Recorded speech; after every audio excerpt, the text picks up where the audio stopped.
ముఖ్యమంత్రి వ్యాఖ్యలతో కాంగ్రెస్ కార్యకర్తలు రెచ్చిపోతున్నారని గజ్వెల్లో కేసీఆర్ క్యాంప్ ఆఫీసుపై జరిగిన దాడిని తీవ్రంగా ఖండిస్తున్నామని మాజీ మంత్రి ఎమ్మెల్యే సబితా ఇంద్రారెడ్డి అన్నారు. అసెంబ్లీలో కండలు తిరిగిన వాళ్ళు ఉన్నారని చేసిన వ్యాఖ్యలు అరాచకాలను ప్రేరేపించేలా ఉన్నాయని ఆమె విమర్శించారు. కేసీఆర్ ముఖ్యమంత్రిగా ఉన్న సమయంలో రాష్ట్రంలో శాంతి భద్రతలు బాగుండేవని, ప్రజలు ప్రశాంతంగా అభివృద్ధి చేసుకునే పరిస్థితి ఉండేదని తెలిపారు. ప్రస్తుతం రాష్ట్రంలో భూములు లాక్కోవడం, ఇండ్లు కూల్చివేయడం వంటి ఘటన పెరిగాయని ఆమె ఆరోపించారు. ఇప్పుడే వింటున్నాం, ఏది ఏమైనా అరాచకం సృష్టించాలనే ప్రయత్నం ఈ రాష్ట్ర ప్రభుత్వంలో ఉన్న వాళ్ళందరూ చేస్తూ ఉన్నారు.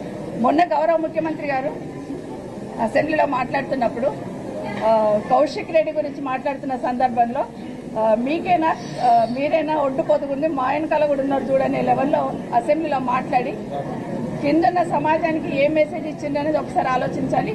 ఈరోజు గజ్వేల్ క్యాంప్ ఆఫీస్ మీద దాడి ఏదైతే జరిగిందో దాన్ని తీవ్రంగా ఖండిస్తూ ఉన్నాం.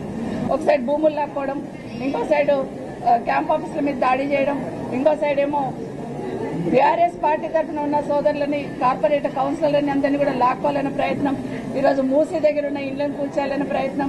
ఎక్కడ చూసినా కూడా ఈ రోజు నిజంగా తెలంగాణ తల్లి కన్నీరు పెట్టుకుంటుంది. ఏ మూలకు చూసినా అరాచకం, ఏ మూలకు చూసినా భూములు లాక్కోవడం, ఏ మూలకు చూసినా ఇండ్లు కూలగొట్టడం. ఏది వద్దు, అధికారం ఉందని ఒక అధికార మదంతో ప్రభుత్వం ప్రవర్తిస్తుంది. ఖచ్చితంగా తెలంగాణ రాష్ట్ర ప్రజలందరూ కూడా గమనిస్తా ఉన్నారు. వచ్చే కాలంలో తప్పకుండా బుద్ధి చెప్తారని కూడా